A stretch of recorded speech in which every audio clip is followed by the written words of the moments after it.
Hello students, beta in this video we are going to study about the motion of cylindrical body on a rough inclined plane. अपने को एक inclined plane है, inclined at an angle theta, rough है, okay, having coefficient of friction mu, ਅਸੀਂ ਇਹਦਾ formula भी बनाना है mu ਦਾ, rough inclined plane है, ਉਸ ਦੇ ਉੱਪਰ ਇੱਕ ਸਿਲੰਡਰੀਕਲ ਬੋਡੀ मूव कर रही है नीचे ਨੂੰ ठीक है। ਆਪਾਂ ਨੇ ਇਹਦਾ ਮੋਸ਼ਨ ਡਿਸਕਸ ਕਰਦੇ ਹੋਏ ਵੇਰੀਅਸ ਟਰਮਸ ਕੈਲਕੂਲੇਟ ਕਰਨੀਆਂ ਨੇ। Cylindrical body it is a solid cylindrical body. ਜੇ ਹੋਲੋ ਹੋਈ ਤਾਂ ਕੀ ਚੇਂਜ ਕਰਨੀ ਹੈ ਮੈਂ ਤੁਹਾਨੂੰ ਕੁਐਸਚਨ ਦੇ ਦੌਰਾਨ ਦੱਸਾਂਗਾ ਡਿਊਰਿੰਗ ਦਾ question. Okay, it is a solid cylindrical body ठीक है। ਤਾਂ ਬੇਟਾ ਇਸ ਬੋਡੀ ਦਾ ਅਗਰ ਮਾਸ m ਹੈ ਤਾਂ ਇਸ ਦਾ weight किसी भी बॉडी का वेट हमेशा किधर नूं लगता होंगे नीचे नूं कितना mg। तो इस बॉडी का weight acting vertically downward normal reaction लगता होंगे सरफेस तो 90 डिग्री ते। फ्रिक्शन वाले चैप्टर च पढ़िया बेटा सारा कुछ तुसीं ऑलरेडी पढ़िया हुआ है। सरफेस तो 90 डिग्री ते लगता होंगे नॉर्मल रिएक्शन ठीक है। mg अच्छा अगर ये नॉर्मल रिएक्शन वाली लाइन नूं पिछे प्रोड्यूस कर लेता है तो जिन्ना एंगल आ वाला थीटा है उन्ना ही एंगल आ बनता होंगे थीटा। फिर असी mg नूं रिजोल्व कर देने हुन्ने,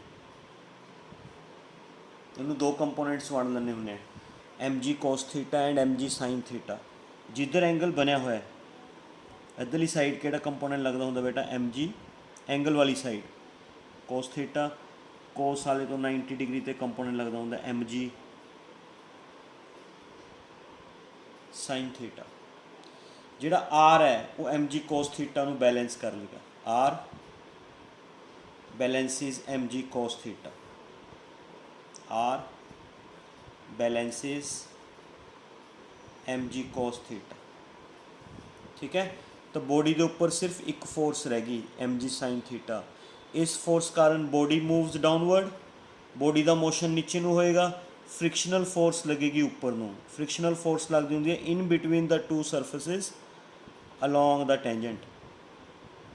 दो सरफेसिस दे बिटवीन टेंजेंट दे अलोंग लगती होंगी बेटा frictional force. So here is the force of friction ठीक है। mg ते कंसनट्रेट करना बंद कर दो क्योंकि असी mg की जगह वो दो कंपोनेंट्स लगा चुके। उन्होंने दो कंपोनेंट्स चो एक कंपोनेंट आर बैलेंस कर लेगा, नॉर्मल रिएक्शन एक कंपोनेंट नू बैलेंस कर लेगी। एक कंपोनेंट कारण बॉडी का मोशन डाउनवर्ड होएगा, उससे फ्रिक्शन किधर नू लगेगी upward. So what is the net force acting on the body? Net force acting on the body is how you find net force? mg ते कंसनट्रेट करना बंद करो क्योंकि ये जगह तुसी की लगा चुके हो दो कंपोनेंट्स। आ एक कंपोनेंट किसने बैलेंस कर लिया? आर ने। तो बॉडी के ऊपर तो सिर्फ दो ही फोर्सेस रह गई, एक mg sin थीटा एक फ्रिक्शन। दोनों ओपोजिट ने तो नेट फोर्स दोनों माइनस करके आई mg sin theta minus F. तुसी कहोगे sir F minus mg sin theta क्यों नहीं किया? क्योंकि आप वड्डी फोर्स चो छोटी फोर्स माइनस करते होंगे। थोनू तुसी पूछोगे सर किमें पता चलेगा भी नीचे वाली फोर्स वड्डी है? मोशन देखो, मोशन किधर नू हो रहा है? नीचे नू हो रहा है। मोशन नीचे नू हो रहा है, नीचे नू, तो बेटा नीचे वाली फोर्स वड्डी होगी mg sin theta minus F. According to Newton second law F net का फार्मूला होंगे मास इंटू एक्सेलरेशन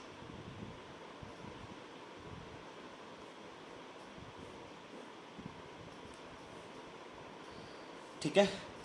ओके, इस बॉडी ते ये बॉडी रोटेट करदी नीचे जाएगी ना। जेड़ा सिलेंड्रिकल बॉडी है बेटा थोनू भी पता है सिलेंड्रिकल बॉडी एवें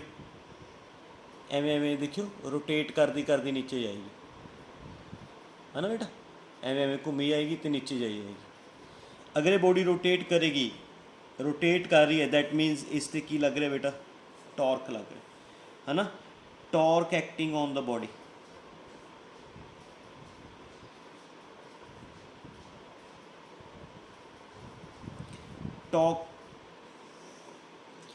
टॉर्क का फार्मूला होंगे force into perpendicular distance from axis.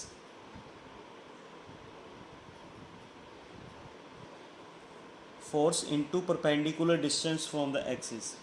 केड़ी फोर्स टॉर्क लगाएगी बेटा? देखो एम जी तो कंसनट्रेट करना तुसीं पहले बंद किया, क्योंकि एम जी की जगह उसने की लगा चुके हैं दो कंपोनेंट्स। ये वाला कंपोनेंट आर नाल बैलेंस हो गया, तो इन्हां ते भी कंसनट्रेट ना करो। दो ही फोर्सिस रह गई जिहड़ियां टॉर्क लगा सकदियां ने, एक एम जी साइन थीटा, एक एफ। जिहड़ा एम जी साइन थीटा है ये तो खुद एक्सिस ते लग रहा बॉडी का ये एक्सिस बन गया बेटा। एम जी साइन थीटा, सुनो उधर carefully, M G sine theta force होगी M G sine theta, and ये क्योंकि एक्सिस ते ही लग रही है तो इस फोर्स का एक्सिस तो डिस्टेंस कितना हो गया? जीरो, है ना। एक्सिस तो डिस्टेंस कितना हो गया बेटा? Zero. Zero multiply by anything zero. That means M G sine theta torque नहीं लगाएगी। M G sine theta force axis दे उपर ही लग रही है। एम जी साइन थीटा का एक्सिस तो परपेंडिकुलर डिस्टेंस जीरो हो गया, zero. Perpendicular distance zero, zero multiply by any force is equal to zero. तो M G sine theta force torque नहीं लगाएगी। G M G sine theta force है ये torque नहीं लगाएगी। केड़ी फोर्स रहेगी? फ्रिक्शन, है ना। फ्रिक्शनल फोर्स इंटू एदा एक्सिस तो परपेंडिकुलर डिस्टेंस, आ एक्सिस होगी, आ फ्रिक्शनल फोर्स होगी। एक्सिस ते फ्रिक्शनल फोर्स परपेंडिकुलर डिस्टेंस आ हो गया बेटा। Agreed? This is the perpendicular distance between axis and frictional force. कितना बेटा? आर। तो torque is equal to F R. अपने इसे चैप्टर च एक रिलेशन किया सीगा भी torque is equal to I alpha भी होंगे। टॉर्क ते मोमेंट ऑफ इनर्शिया का रिलेशन सीगा, torque is equal to I alpha. इत्थों एफ का फार्मूला बन गया आई अल्फा बाय आर। अच्छा याद है एक्सेलरेशन ते एंगुलर एक्सेलरेशन च रिलेशन सीगा, A is equal to alpha R. तो अल्फा का फार्मूला बन जाएगा ए बाय आर। याद है ये रिलेशन? यूनिट थर्ड च पढ़ा हुआ है। A is equal to alpha R, so alpha is equal to A by R. Alpha की वैल्यू अगर आप पुट करिए ए बाय आर, तो फोर्स ऑफ फ्रिक्शन का फार्मूला बन गया I A by R square. ये वैल्यू ऊपर पुट कर दो सैकेंड इक्वेशन च। Put in second equation M G sine theta, F की value I A by R square. I A by R square उधर ले जाओ बेटा, इधर प्लस माइनस का सी इधर आके प्लस का हो जाएगा। दोनों चो एम ए कॉमन काट लो,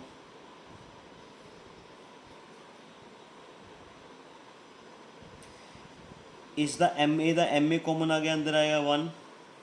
इस चो ए कॉमन आ गया, कितना बचा? आई बाय आर स्क्वेयर। एम इस कोल है नहीं सी, फिर भी असी एम कॉमन कढ़ लिया। दैट मीनस इस कोल एम है नहीं तो एम नाल की कर देंगे डिवाइड। इस कोल एम ए हैगा सी, एम ए का एम ए कॉमन आ गया, कितना बचा? वन। इस कोल ए कॉमन सी, ठीक है बाहर आ गई, बचा आई बाय आर स्क्वेयर। एम इस कोल एम है नहीं सी, फिर भी असी एम कॉमन कढ़िया, है ना।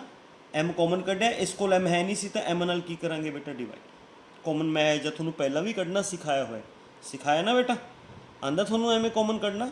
जिहड़ी चीज़ कॉमन ना होवे अगर तुसी वो फिर भी कॉमन कढ़ ली तो वो नाल डिवाइड कर देगा। हुण इत्थों एम नाल एम कैंसल, ए का फार्मूला बन जाएगा। ए का फार्मूला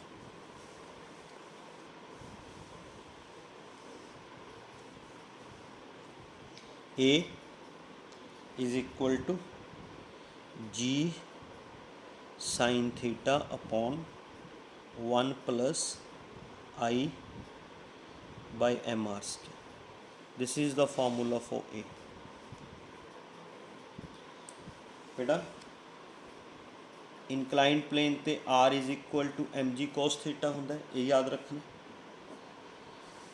फोर्स ऑफ फ्रिक्शन का फार्मूला याद रखना, I A by R square. And acceleration का फार्मूला याद रखना, acceleration G sine theta upon 1 plus I by M R square. हुण अपने कोल किहड़ी बॉडी सी, इहदा जनरल फार्मूला है, these are general formulas applicable for any body, ਜਿਹੜੀ ਮਰਜ਼ੀ ਬੋਡੀ ਹੋਵੇ, ਰਿੰਗ ਹੋਵੇ, ਡਿਸਕ ਹੋਵੇ, ਸਫੀਅਰ ਹੋਵੇ, ਸਿਲੰਡਰ ਹੋਵੇ, ਜਿਸ ਮਰਜ਼ੀ ਬੋਡੀ ਤੇ ਅਪਲਾਈ ਕਰ ਸਕਦੇ ਹੋ ਇਹ ਫਾਰਮੂਲਾਸ, ਆਰ ਦਾ, ਐਫ ਦਾ ਤੇ ਆਰ ਦਾ, एफ का ए का, किसी मर्जी बॉडी ते अप्लाई कर सकते हैं। अपना क्वेश्चन सॉलिड सिलेंड्रिकल बॉडी है, तो मैं थोड़ा फॉर सॉलिड सिलेंड्रिकल बॉडी वास्ते अलग तो फार्मूले बना देना।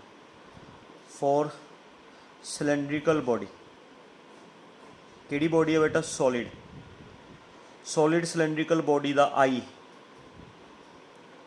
दस्या सी थोनू पिछले वीडियोज़ च, हाफ एम आर स्क्वायर। जे होलो होंदी, होलो सिलेंड्रिकल बॉडी, फिर असीं कितना आई लै लेंदे एम आर स्क्वायर। जे रिंग होंदी, रिंग का मोमेंट ऑफ इनर्शिया, डिस्क होंदी, डिस्क का मोमेंट ऑफ इनर्शिया, होलो सफीयर होंदा, होलो सफीयर का मोमेंट ऑफ इनर्शिया, सॉलिड सफीयर होंदा, सॉलिड सफीयर का मोमेंट ऑफ इनर्शिया। जह जी बॉडी उहो जिहा मोमेंट ऑफ इनर्शिया पुट कर दोगे। थोनू मैं सारिया बॉडीज़ के moment of inertias different axis के अबाउट दस चुके हैं अपनी प्रीवियस वीडियो च, वो याद करने ने बेटा, वो याद करने ने, ठीक है। ये सॉलिड सिलेंड्रिकल बॉडी का मोमेंट ऑफ इनर्शिया होंदा हाफ एम आर स्क्वायर। जो आप पुट करिए एक्सेलरेशन का फार्मूला बन जाएगा G sine theta 1 plus half M R square upon M R square. M R square नाल M R square cancel, G sine theta 1 plus half 3/2, 2 ऊपर चला जाएगा, 2/3 जी साइन थीटा। सो जिहड़ा ये फार्मूला बनया है 2/3 G sine theta, it is only for solid cylindrical body, only for solid cylindrical body. तुसी friction का भी फार्मूला बना सकते हो। फ्रिक्शन का फार्मूला सी I A by R square. कितना आई है बेटा, I half M R square, A कितना आया, A 2/3 G sine theta upon है आर स्क्वायर। आर स्क्वायर नाल आर स्क्वायर कैंसल, 2 नाल 2 कैंसल, कितना बचेगा, फ्रिक्शन फोर्स का formula 1/3 M G sine theta. It is also for solid cylindrical body. असी mu भी फाइंड कर सकते हैं, mu is equal to F by R होंदा, क्योंकि तुसी पढ़िया होया फ्रिक्शनल फोर्स का फार्मूला म्यू इंटू आर। कित्थे पढ़िया सी, यूनिट 3rd च पढ़िया सी फ्रिक्शनल फोर्स का formula. So mu is equal to F by R. F अपने को आया 1/3